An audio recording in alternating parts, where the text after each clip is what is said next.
Today our objective really is to explore how we could potentially use risk, and I'll use the term risk for now, to our advantage, and how we could potentially get greater value. Is it possible to get greater value in the critical decision-making process?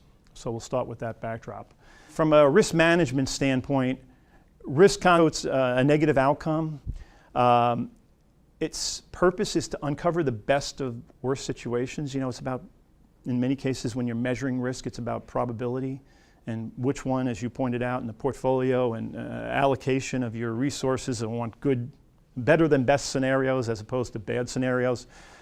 And with the exception of financial risk, the methods that are used to measure risk are really most recently being brought into question.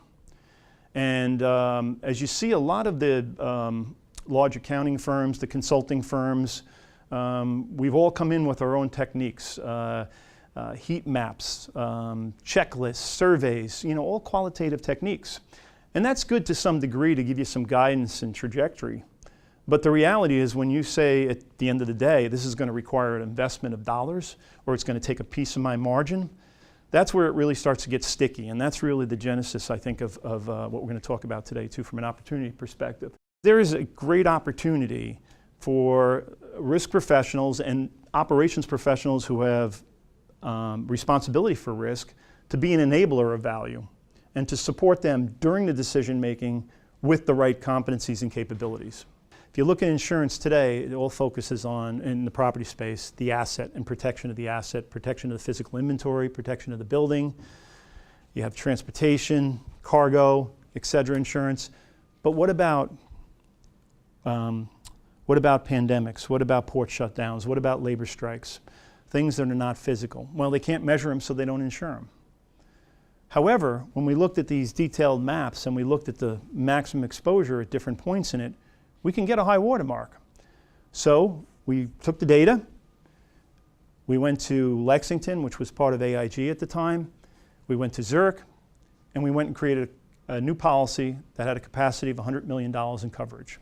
Since then it's gone up, but it's called supply chain insurance. And it's a non-physical damage policy. It complements the property insurance. Tough to collect the data, tough to get somebody to buy it because I've never had it before. I have contingent business interruption insurance. Isn't that, you know, my suppliers fail?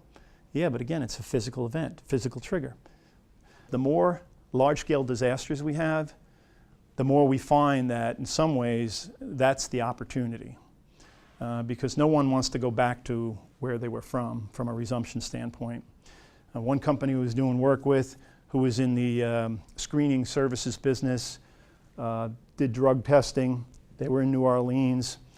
When Katrina hit, they had the data, they had the competency and capabilities to know that when that event happened, they didn't want to waste their time trying to recover that type of environment in order to stay in the market. They needed to recover the data, of course, but as far as going forward, what they did within a week period of time is made the decision to acquire a competitor. So they moved quickly, they acquired a competitor, they got back on their feet using the competitor's capacity and their competency to be bigger in the marketplace. I'll just close with this thought, which I thought was another great Mario Andretti line. And I just think it's the way, especially in the non-regulated industries, the way executives think today. I got to move faster. I got to be more nimble, and I use service as my differentiator, I use quality as my differentiator, I use cost as my differentiator. What about uncertainty as a differentiator?